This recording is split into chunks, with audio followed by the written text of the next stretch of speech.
Tuition ছেড়ে ঘরে যাও করলাম, আর দেখো মাস্টার মশাই এখনো আসেনি। তারপর কত লেট হয়ে গেল, আজ কখন স্কুলে যাবো আর কখন পড়াশোনা করবো আমার কিছু মাথার মধ্যেই আসছে না। দেখি যদি কৃষ্ণচন্দ্র স্কুলে আমার বান্ধবীর সাথে দেখা হয় না, একসাথে দুজন মিলে স্কুলে যাবো।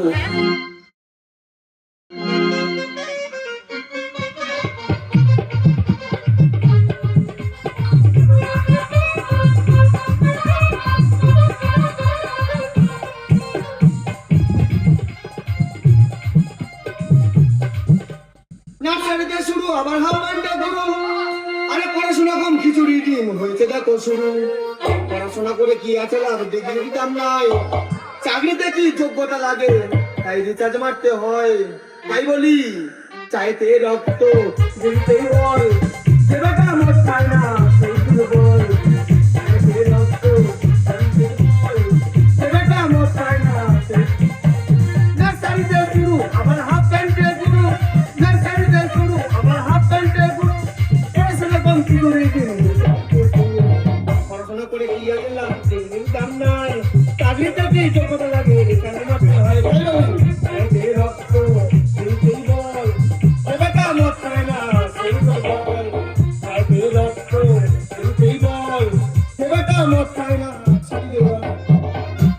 যেদিন থেকে সিভিকে জয়েন করেছি সেই দিন থেকে যেখানে যত বড় বড় গন্ডগোল হবে সব জায়গায় এই সিভিকদেরকেই যেতে হবে। কেন, থানার বড় বড় অফিসারদের কি হয়েছে? এই তো লালপুরে একটা বিশাল বড় একটা মানে মার্ডার হয়ে গেল, সেখানে কারা যাবে? হ্যাঁ, থানার বড় বড় অফিসাররা যাবে তো, তাদের মাইনে বেশি, তারা তো যাবে তো। তারা যায় না, এসির মধ্যে হাওয়া খাচ্ছে। আর ওই সময় তো গন্ডগোল জায়গায় আমাদের ফাইটে দেশ। এইসব ডিউটি করতে ভালো লাগে? এত কম বেতনে এত রিস্কি ডিউটি আমাদের ঘরে কি কেউ নি নাকি? আমি সোজাসুজি বলে দেবো যে আমি আর এই ডিউটি করতে পারবো না। আজকের এই কড়া রোদ্দুরে দেখো আমাকে কোথায় পাঠিয়ে দিয়েছে, স্কুলে ডিউটি করতে পাঠিয়ে দিয়েছে। আমাকে স্কুলে ডিউটি করতে হবে। হ্যালো, এই কোথায় আছিস তুই? বাবা তোকে আমি কখন ফোন করে বললাম আসতে, তুই এখন আসছিস না? কি বলছিস? আরে আমি তো স্কুলের সামনেই দাঁড়িয়ে আছি। উফ বাবা, হ্যাঁ রে বাবা হ্যাঁ, তোর বয়ফ্রেন্ডের সাথে কালকে সারা রাত মোবাইলে করে কথা বলেছি। তুই আয়, এলে সবকিছু তোকে বলবো। আসবি না?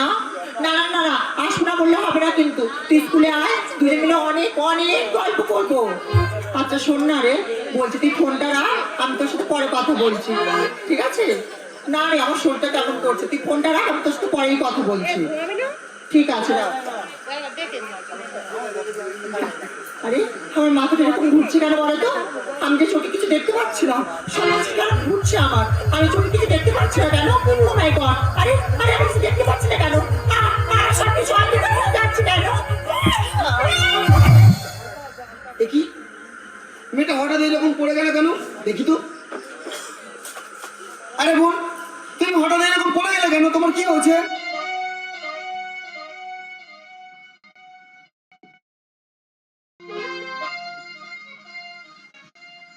আরে বোন, তোমার কি হলো হঠাৎ, তুমি এরকম পড়ে গেলে কেন? দাদা, আমি যে চোখে কিছু দেখতে পাচ্ছি না, সব কিছু আমার অন্ধকার অন্ধকার লাগছে, আমার মাথাটা প্রচন্ড ঘুরছে, আমি দাঁড়াতে পারছি না। আরে আস্তে আস্তে আস্তে। আরে বোন, তোমার কোনো টেনশন নেই, আমি তোমার নিজের দাদার মতো, তুমি আমাকে নিজের দাদার ভাবতে পারো, কোনো টেনশন নেই। আমি তোমাকে এক্ষুনি ডাক্তারখানায় নিয়ে যাচ্ছি, তুমি যেতে পারবে তো? ঠিক আছে, তুমি আমাকে ধরো, আমি তোমাকে নিয়ে যাচ্ছি। আস্তে আস্তে আস্তে আস্তে আস্তে আস্তে।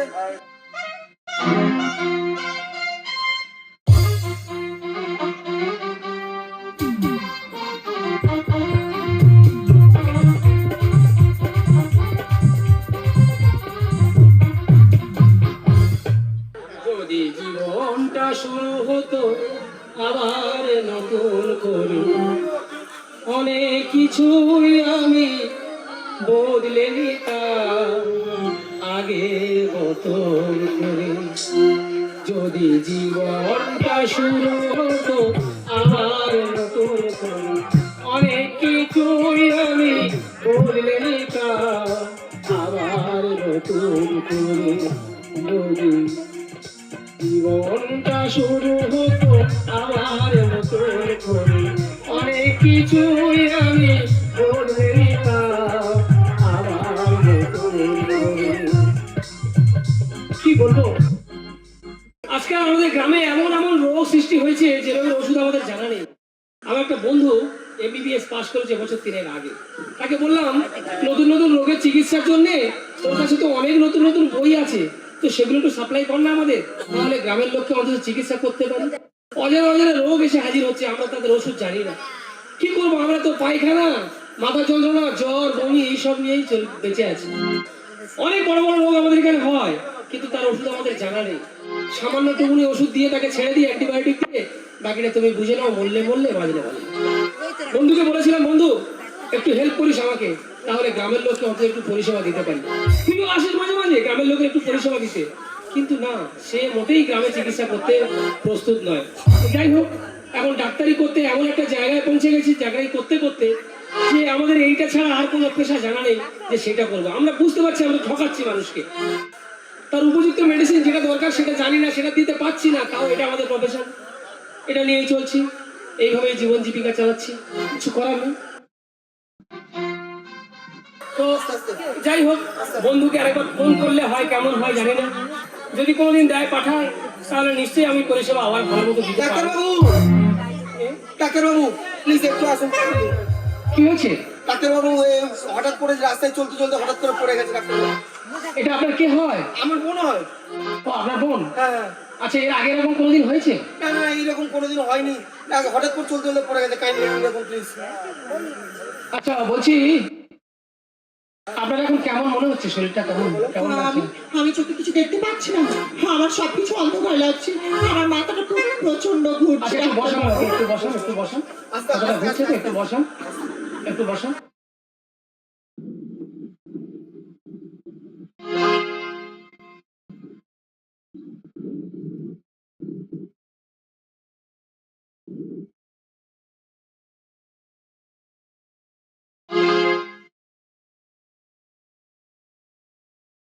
উনি তো প্রেগনেন্ট। আরে আপনি কি বলছেন ডাক্তারবাবু? আমি ঠিক বলছি। একটা স্কুলে পড়া মেয়ে, সবে 13-14 বছর বয়স, আর আপনি কিনে বলছেন প্রেগনেন্ট? আরে না না, আপনার চিকিৎসা কোথাও ভুল হচ্ছে। আমার চিকিৎসা ভুল হবার নয়, আমি অনেক দিন ডাক্তারি করছি আর অনেক বড় বড় ডাক্তারের সঙ্গে আমার জানাশোনা। আমি যতটুকুই বুঝতে পারছি এই মেয়েটি প্রেগনেন্ট। আপনি পরীক্ষা করে দেখে নিতে বলুন, নিশ্চয়ই বুঝতে পারবেন ও প্রেগনেন্ট। আচ্ছা বোন, তুই আমাকে একটা সত্যি কথা বলতো, বলো তুই কি কাউকে ভালোবাসিস? দাদা, তুমি আমাকে এই কথা বলছো, ভালোবাসার কথা? এই পৃথিবীতে কোনোদিন কোনো পুরুষের দিকে আমি তাকাইনি, জানো? আমাদের ক্লাসে আমি সবসময় ফার্স্ট হই, কোনোদিন আমার সেকেন্ড রোল হয়নি। আর তুমি আজকে আমার ভালোবাসার কথা বলছো দাদা? এই পৃথিবীতে যত পুরুষ আছে, একমাত্র আমার বাবাকে ছাড়া আমি আর অন্য কোনো পুরুষকে চিনি না। ডাক্তারবাবু, হ্যাঁ, সবই তো শুনলেন আপনি, ওর বাবা ছাড়া কারোর দিকে তাকায় না, কোনো পুরুষের দিকে তাকায় না, এটা কিভাবে হতে পারে তাহলে? আচ্ছা, আপনার ঘরে কে কে আছে? দেখুন ডাক্তার বাবু, অনেক ছোটবেলায় না আমি আমার বাবাকে হারিয়ে ফেলি, তাই আমার মা আবার নতুন করে বিয়ে করে। আচ্ছা, আমার সৎ বাবা আমার মায়ের স্নেহ ভালোবাসা সবকিছু দিয়ে আমাকে বড় করে তুলেছিল। আমার বাবাই আমার কাছে ভগবান তুল্য। আপনার সৎ বাবা বললেন না? হ্যাঁ আচ্ছা, আপনার সৎ বাবা আর আপনি একই হয়ে থাকেন? হ্যাঁ।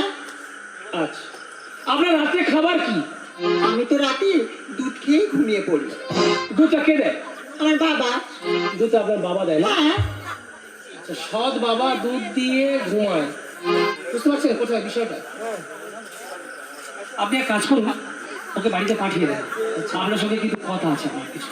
আচ্ছা আচ্ছা, ঠিক আছে, আমি তো কয়েকটা কথা বলে দিচ্ছি, তারপর ওকে বাড়ি পাঠিয়ে দেন, তারপর আপনার সঙ্গে আমার কথা। বলছি, আপনি বাড়িতে যাবেন, হ্যাঁ। প্রতিদিনের মতো আজকে রাত্রিরে যতটা পড়েন ততক্ষণ পড়বেন, আর রাত্রিরে খাওয়ার পরে আপনার বাবা যে দুধটা দেয়, হ্যাঁ। দয়া করে দুধটা খাবেন না। কেন দুধ খাবো না কেন? আরে দুধ খেয়ে সমস্যা হচ্ছে তাই খাবেন না। ও আচ্ছা। আপনার এই যে মাথা ঘুরছে, এটা একটাই কারণ হচ্ছে দুধটার জন্য। আপনি দুধটা খাবেন না দয়া করে, ঠিক আছে? আপনার বাবা দুধটা দেবে, আপনি দুধটা হয় ফেলে দেবেন, নতুবা বাবার চোখের আড়ালে দুধটা কোথাও লুকিয়ে রাখবেন। হ্যাঁ। ফেলে দেবেন না, লুকিয়ে রাখবেন, তাহলে আপনি বুঝতে পারবেন ওই দুধের জন্যই আপনার অসুবিধাটা হচ্ছে। আপনি দুধটা আজকে খাবেন না প্লিজ, ঠিক আছে। ঠিক আছে? আচ্ছা ভাই, ওকে পাঠিয়ে দাও, দিয়ে তুমি আমার সঙ্গে ইমিডিয়েট দেখা করো, কেমন? ঠিক আছে, কথা আছে। ঠিক আছে ডাক্তারবাবু, আমি এক্ষুনি আসছি। আরে বোন, হ্যাঁ। ডাক্তারবাবু তোকে যেমনটা বললে বুঝতে পেরেছিস তো? হ্যাঁ। ঠিক আছে, কোনো অসুবিধা কিছু নেই। আর তোর বাড়িটা কোথায় বলতো? আমার বাড়ি দত্তর চকে। তোর বাড়ি দত্তের চোখে? হ্যাঁ। তোর বাবার নামটা কি? আমার বাবার নাম রবীন পাঁচরে। ও আচ্ছা আচ্ছা আচ্ছা। আরে তোর বাড়ি, তোর বাবা সবই তো আমি চিনি তাহলে। কোনো অসুবিধা কিছু নেই, তুই সাবধানে বাড়ি যেতে পারবি তো একা একা? হ্যাঁ পারবো। নাকি নাকি আমি করে দেবো, গাড়ি করে দেবো? না না, আমার নিজের প্রতি নিজের অনেক অনেক ভরসা আছে। আচ্ছা চল, আমি তোকে একটু আগিয়ে দিয়ে আসি। চলো। সমাজটা কি হয়ে গেল, কেউ কাউকে ছাড়ছে না। হ্যাঁ? এইটুকু করে মেয়ে তারা এখনো স্কুলে পড়ে, ভালো করে কথাও বলতে শেখেনি বোধ হয়, তারা হয়ে যাচ্ছে প্রেগনেন্ট। ভাবা যায় সমাজটা কোথায় গেছে। যত পশুর দল ঘুরে বেড়াচ্ছে, মানুষের চামড়াটুকু গায়ে লাগে। যাই হোক ভাই, শোনো, তুমি মেয়েটার বাড়ি জানো? হ্যাঁ ওর বাড়ি আমি চিনি। ওর বাড়ি চেনো তো? হ্যাঁ। আচ্ছা, ওর বাড়িতে ঢোকা বা বেরোনো কটা রাস্তা আছে তবু তোমার আন্দাজ? তোকার ওর বাড়ি বলতে গেলে ওর পিছনে একটা বিশাল বড় পুকুর আছে, আচ্ছা আর সাইডে ওর কাকুর বাড়ি। আচ্ছা ওই একটাই গেট আছে। একটাই গেট। আচ্ছা, তাহলে আপনি থানা থেকে যোগাযোগ করে যে কোনো একটা স্টাফ নেবেন, ঠিক আছে? আচ্ছা আচ্ছা যে কোনো একটা স্টাফ নেবে, আমি থাকবো, আপনি থাকবেন। আচ্ছা। আজকের রাতটা যেহেতু দুধটা আমি খেতে বারণ করেছি, আচ্ছা। আজকের রাতটা ওর বাড়িতে গিয়ে গার্ড দেবো, তাহলে বুঝতে পারবো কে ওর বাড়িতে আসে আর কে ওর বাড়ি থেকে যায়। আচ্ছা আচ্ছা কেমন? ঠিক আছে যেহেতু ঠিক আছে। সৎ বাবা বললো না, তো সৎ বাবার উদ্দেশ্য অন্য হতে পারে তো। হ্যাঁ, মেয়েটাকে অন্য কোথাও কারোর কাছে বেঁচে দেওয়ার জন্য হয়তো তাকে বাড়িতে ঢোকায়, বের করে, হ্যাঁ। হতে পারে না? হ্যাঁ, হ্যাঁ। তাই বলছি আজকে ওর বাড়িতে গার্ড দেবো, আপনি আমি একটা স্টাফ নেবেন, কেমন? আচ্ছা আচ্ছা তাহলে চলুন আজকের মতো ওর বাড়িতে যাই। ঠিক আছে চলুন তাহলে। চলুন।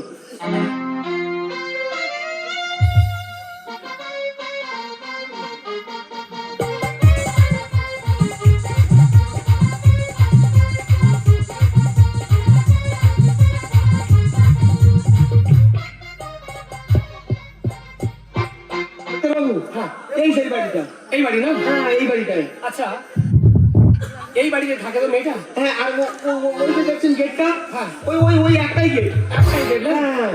আচ্ছা, আর এখানে কি অসুবিধা আছে? আর কোনো অসুবিধা করে বলবেন না, আমি ঢুকিয়ে দেবো একদম।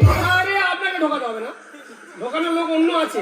আচ্ছা হ্যাঁ, আপনি শুধু ধরবেন, এই রাস্তা থেকে যে আসবে হ্যাঁ। আপনি তাকে ধরবেন, আপনি যাকে যাকে ঢুকিয়ে দেবেন, হয় নাকি এভাবে? হ্যাঁ? আপনি জানেন বোধহয় আমি বড়বাবু আমার ওপর বিশ্বাস করি। হ্যাঁ, সেটা হবে। আমার জন্য বেঁচে আছে। হ্যাঁ, এই তো কয়েকদিন আগে রোডের ওপর বিড়ি খাচ্ছিল, তাকে ঢুকিয়ে দিলাম। বড়বাবু এনার জন্য বেঁচে আছে, বিশ্বাসী ব্যাপার আছে। মানুষের বাড়িতে বড় বড় কুকুর আছে, বিশ্বাস করে তার কাছে রেখে চলে যায়। বড়বাবু এনার ভরসা, থানা রেখে চলে যায়। হ্যাঁ, এত বিশ্বাস। যাই হোক, উনি আর লোক খুঁজে পায় না, যারা বিড়ি খায় তাদের নিয়ে থানায় যাচ্ছ। আর আসল লোকে দেখা পায় না, দেখতে পেলে ঢুকিয়ে দেবো একদম। ও, গাড়ি যারা খাতে তাদের দেখতে পাও না? না, ওরা তো চুপি শাড়ি খায়, আচ্ছা, চুপি শাড়ি আড়ালে, গাছের আড়ালে, গদির আড়ালে, এইসব জায়গা খায়। ওরা কি রাস্তার মধ্যে এখানে খায়? বিড়িটা রাস্তায় খায় বলে ধরে নিয়ে গেছে। যাই হোক, এখন আপাতত এই গার্ড দিতে হবে এখানে, হ্যাঁ, ঠিক আছে? এই রাস্তা থেকে আপনি খেয়াল রাখবেন কেউ যাচ্ছে আসছে কিনা। ঠিক আছে। এখন রাত্রি অনেক হয়ে গেছে, হ্যাঁ। এই রাত্রিরে যদি কোনো ব্যক্তি যাওয়া অথবা আসা করে, তাহলে আপনি তাকে ধরবেন। একদম। ধরার পরে আপনার কি করতে হবে সেটা এই ভাই বলে দেবে। আপনার সাহেব, সিভিল ভাই আপনাকে বলবে। যেমনটা বলেছে ঠিক তেমনটাই করবো, ঠিক আছে? হ্যাঁ। একদম কড়া ডিউটি দেবে কিন্তু, একদম। যেন হিংসেও না হয়। চল, চল। তাই আসো, আমরা গার্ড দিই।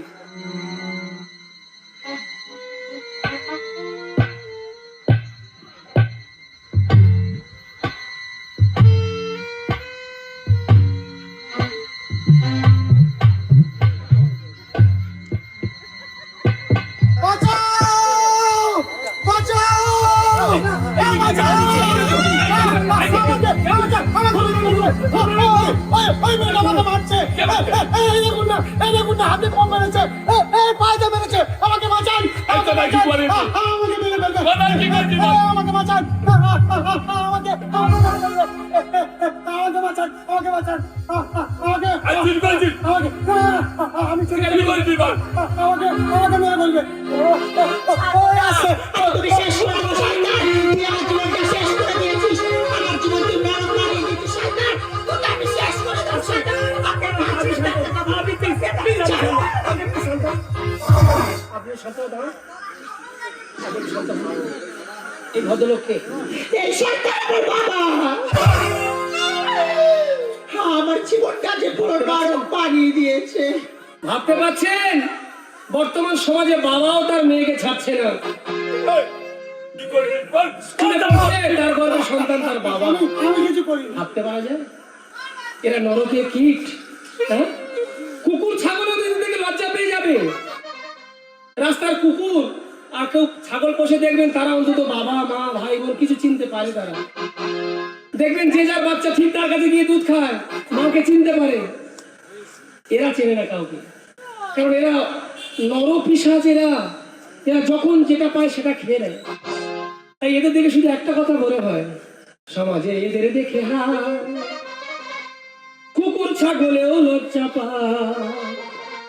পশুরা মামন বেঁচে খায়, বাবা কি এদের বলা যায়? সমাজে এদের দেখে কুকুর ছাগলেও লজ্জা পায়। পশুরা মামন বেঁচে খায়, বাবা কি এদের বলা যায়? জানোয়ার হাসছে, এর একটু লজ্জা করছে না? ঠিক। ঠিক। ডাক্তার বাবু, কচি পাঠার মাংস খেয়েছেন? একবার খেয়ে দেখবেন, কি ভালো লাগে। নিজের মেয়েকে একটা কচি পাঠার মাংসের সঙ্গে তুলনা করছে। ভাবতে পারছেন এরা কোথায়? জানোর! খাবেন? কচি পাঠার মাংস কি ভালো লাগে। লাঠি মেরে ঢুকিয়ে দেবো তোকে হাজতে। শুধু লাঠি মেরে ঢুকিয়ে দিলে বোধহয় কম হবে কিছু। আপনি যদি পারেন এখানে গর্তটা খুলে ওকে ঢুকিয়ে দেন। হাবিলদার সাহেব, আপনি একটু খেয়ে দেখবেন ওই কচি পাঠার মাংস। কচি পাঠার মাংস কি ভালো লাগে। লাঠি মেরে ঢুকিয়ে দেবো তোকে হাজতে। ওকে মেরে জেলে যাব, ছেড়ে দাও আমার। সমাজে এদের দেখে কুকুর ছাগলেও লজ্জা পায়। পশুরাও মামন বেছে খায়, বাবা কি এদের বলা যায়? সমাজে এদের দেখে একটা সৎ মেয়ে বলে, নিজের জন্মদাতা মেয়ে নয় বলে তাকে এইভাবে ব্যবহার করতে হবে? বলে জানোয়ার, যাকে কচি পাটার মাংস বলে তুলনা করছিস, ভেবে দেখেছিস ওইটা তোর নিজের জন্মি মেয়ে হলে তুই এই ব্যবহারটা করতে পারতিস? হাবিলদার সাহেব, যদি পারেন এই মুহূর্তে মাটি খুলে ওকে ঢুকিয়ে দেন। ইচ্ছা করছে তোকে এমনি লাঠি মেরে তো গেলে দিই। প্রশাসনের লোক, আমি কোথায় চাকরি আমি যদি না প্রশাসনের লোক যদি না হতাম তোকে জ্যান্ত মাটিতে গেলে দিতাম, কারণ আমি সন্তানের বাবা। বুঝতে পেরেছিস? হাবিলদার সাহেব, আপনি এই জানোয়ারটাকে এক্ষুনি এখান থেকে টানতে টানতে নিয়ে থানাতে যান। আর আমি বড়বাবুকে ফোন করে কথা বলছি, এমন সিঁড়ি তৈরি করে করবো রে, সারা জীবন তুই জেলের মধ্যে পচে মরবি। তাই করুন। যাও, এই জানোয়ারটাকে এক্ষুনি নিয়ে যাও। কোনোভাবে ছাড়া না পান। থানায় তোর পুতিয়ে মারবো সালা। এক্ষুনি নিয়ে যাও। ডাক্তার বাবু, ডাক্তার বাবু, বলতে পারো তুমি ডাক্তার বাবু? এই সমাজের বুকে আমি কিভাবে আমি মুখ দেখাবো? আমি যে আজ কলঙ্কিনী। আমার যে কত স্বপ্ন ছিল ডাক্তার বাবু, আমি একদিন অনেক অনেক বড় হবো, আমার বাবা মাকে দেখবো, কিন্তু আমার যে সব স্বপ্ন এই শয়তানটা শেষ করে দিল। আপনি ভাববেন না, আপনি ভাববেন না। দেখবেন এই পৃথিবীতে যত মানুষ আছে না, কেউ না কেউ তার জন্য নিশ্চয়ই অপেক্ষা করছে।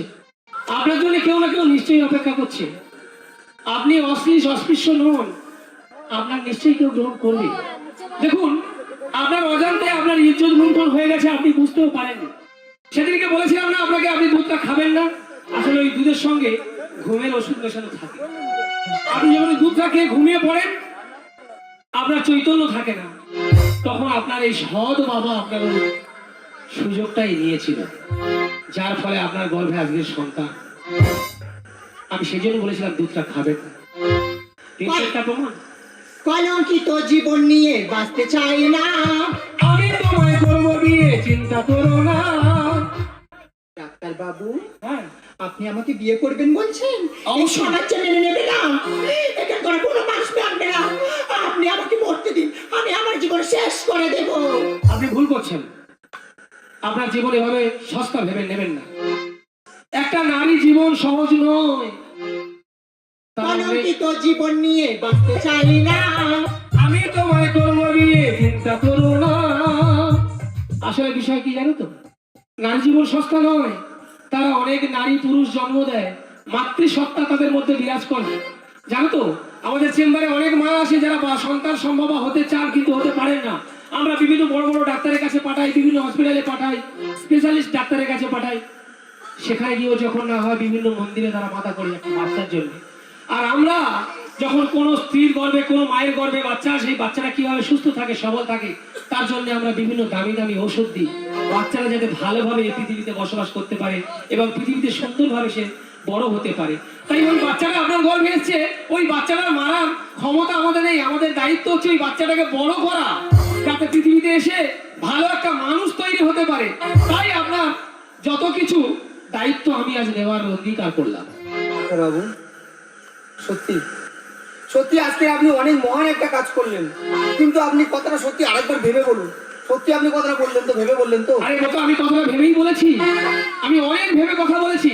এসব মেয়েগুলো সমাজে সবাই অস্পৃশ্য ভাবে, এদের কেউ গ্রহণ করবে না। একমাত্র সুইসাইড ছাড়া এদের কোনো গতি নেই। তাই আমি সুস্থ মস্তিষ্কে বলছি, ওকে আমি গ্রহণ করবোই করবো। ডাক্তারবাবু, কারণ দেখুন আজকের এই মেয়েটা কিন্তু সে কিন্তু কলঙ্কিত হয়ে গেছে। সেটা অবশ্যই। আর আপনি কিন্তু জেনে বুঝে কিন্তু ওকে বলছেন বিয়ে করবো। হ্যাঁ কারণ দেখুন, সংসার করতে গেলে যেমন হাঁড়ি করে একসঙ্গে থাকে, হ্যাঁ, তা হাঁড়ি করে থাকতে গেলে তাদের মধ্যে কিন্তু ঠোকাঠুকি হয়ে থাকে। সেটা অবশ্যই হবেই। ঠিক তেমন একটা স্বামী স্ত্রী যখন সংসার করে, তখন তাদের মধ্যে কিন্তু অনেক রাগ, অভিমান, ঝগড়া অনেক কিছু হয়ে থাকে। তো আপনাদের মধ্যে যদি কোনো রকম ভাবে এইরকম ঝগড়ার সৃষ্টি হয়, হ্যাঁ, তখন ভুল করে আমার বোনকে এই পেটে বাচ্চা আসা নিয়ে কোনো রকম কোনো তুলনা দেবেন না তো? ভাই আমি তোমাকে কথা দিলাম, যদি কোনোদিন তোমার বোনের মুখ থেকে শুনে থাকো আমি কোনোদিন কটু কথা বলেছি, সেদিন তুমি আমার বাড়িতে এসে যত ইচ্ছা আমাকে অপমান করে যাও, আমি টু শব্দটিও করবো না। তাই কথা দিলাম, তোমার বোনকে আমি জীবন সঙ্গিনী করবোই। দাদা, আরে বোন, তুই আর দুঃখ করিস না বোন। তোকে আর চিন্তা করতে হবে না। আরে ডাক্তার বাবুর মতো এইরকম যদি মহান মানুষ থাকে পৃথিবীতে, তাহলে তোদের মতো মেয়েদের আর চোখের জল মানায় না রে কামি, তোদের মতো মেয়েদের চোখের জল মানায় না। আরে এই তো ডাক্তারবাবু কি বলো শুনলি না? আরে ডাক্তারবাবু তোকে বিয়ে করতে চায়, তাহলে তুই কেন কাঁদছিস? ডাক্তারবাবু, হ্যাঁ, আমার নিজের বোন বলে কিন্তু কেউ নেই, আমি একে বোন বলেই দেখেছি। তো আজ থেকে এই বোনের সমস্ত রকম সুখ দুঃখের দায়িত্ব কিন্তু আপনার। সেটা অবশ্যই, আমি তো বললাম, আমি স্বইচ্ছায় সজ্ঞানে বললাম। বোন, দাদা, তুই টেনশন করিস না বোন। ডাক্তারবাবু, হ্যাঁ আজ থেকে আমার বোনের এই দুয়া আমি তোমার হাতে তুলে দিলাম। ঠিক আছে, আজকে শুধু একটাই কথা বলবো, দুঃখ করো না, কেমন? আমি আছি। আজকের এই প্রশাসনের সামনে কথা দিলাম, প্রশাসনকে সাক্ষী রেখে আজ থেকে তোমারই হলাম এক বুক ভালোবাসা, আমি ভালোবেসে তোমায় দিলাম, প্রশাসনকে সাক্ষী রেখে আজ থেকে তোমারই হলাম এক বুক ভালোবাসা, বিনিময়ে তোমায় দিলাম, প্রশাসনকে সাক্ষী রেখে আজ থেকে তোমারই হলাম, আজ থেকে তোমারই হলাম, আজ থেকে তোমারই হলাম, আজ থেকে তোমারই হলাম।